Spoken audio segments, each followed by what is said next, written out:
Right, the Manchester United are back in action tomorrow night. So this game should represent a victory for Manchester United. I don't know, and depending on whether or not there's a Premier League game this weekend, I don't know if Ten Hag will or needs to rotate. So this could be a real big decision here from Ten Hag. Does he go with what he considers his best 11 to continue his progress, implementing his philosophy and his game plan into what he considers his best 11? Does he, in his mind, have a Europa League squad in mind where he wants to sort of utilise the fringe players, perhaps your Luke Shaw, your Maguires, your Lindelof, the people that are maybe Fred, people that are going to sit on the periphery? And actually, if we're being honest with ourselves, does that include Cristiano Ronaldo at the moment? That's the big decision for me, and I've got no insight into how that's going to go. Maybe once the travelling squad comes out today, we might see a little bit of maybe leave some big names at home.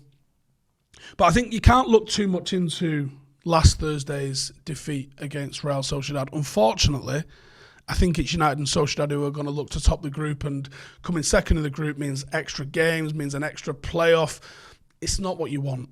So United need to go and almost just go flawless through the rest of the group if it's the group that Ten Hag wants to progress out of. If he doesn't, I'm not suggesting he's going to throw a game here, but if he doesn't, maybe he wants to look to the youth a little bit, focus on the Premier League. I don't think there'll be too many United fans that are crying over that if that was to happen.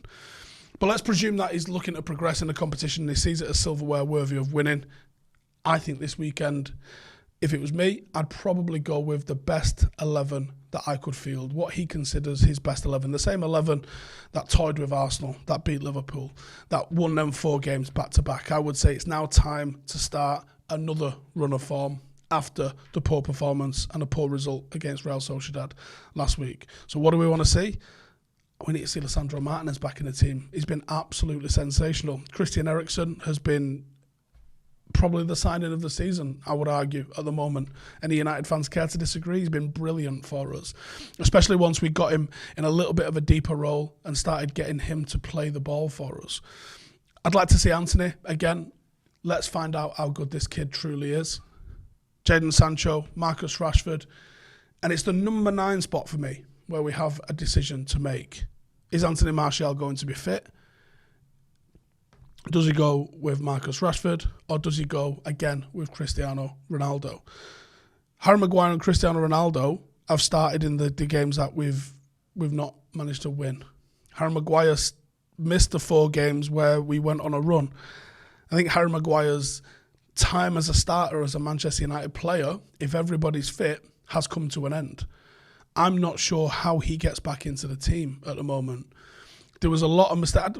We didn't lose against Real Sociedad because of Harry Maguire, but I thought there was a lot of things that happened in that game which were really, really poor from Maguire. And I was just watching that, and especially as soon as Martinez came on, you go, wow, the levels, the difference between these two footballers is a chasm. And that's not to say he was the only one that had a bad game. Casemiro, considering the stature of the player, was poor. Casemiro is someone that's probably going to need minutes to get back up to the speed, because at the moment he looks well off the pace. And he's probably the only signing that Ten Hag's made this summer that you go, we haven't actually seen why he wanted you yet in a United shirt. That was early days. I'm sure we're going to see it. But Scott McTominay, as it stands right now, is being selected over him. And it's on merit, which I did not expect to be saying anytime soon. If United are going to go tomorrow to Moldova, we need to be bringing back 3 points, as far as I'm concerned. 3 points and a good performance. There's absolutely no reason why United can't go and do both of those things with the week off that we've had, to focus, to get to know this opposition, and then to go and put it on them. So that's what I want to see. Give us your score predictions and your lineup predictions, whether we'll go strong or slightly rotated, in the comments, and I'll see you in the next one. I wouldn't say he's the best, but he gave me the most trouble. Vieira. Was it? Mate, he was a machine. Like, honestly, it was like, I felt like an under 14s. I beat him in the air once. Yeah, I know. That's all I got. I beat him in the air. Wow. I remember just laughing at him.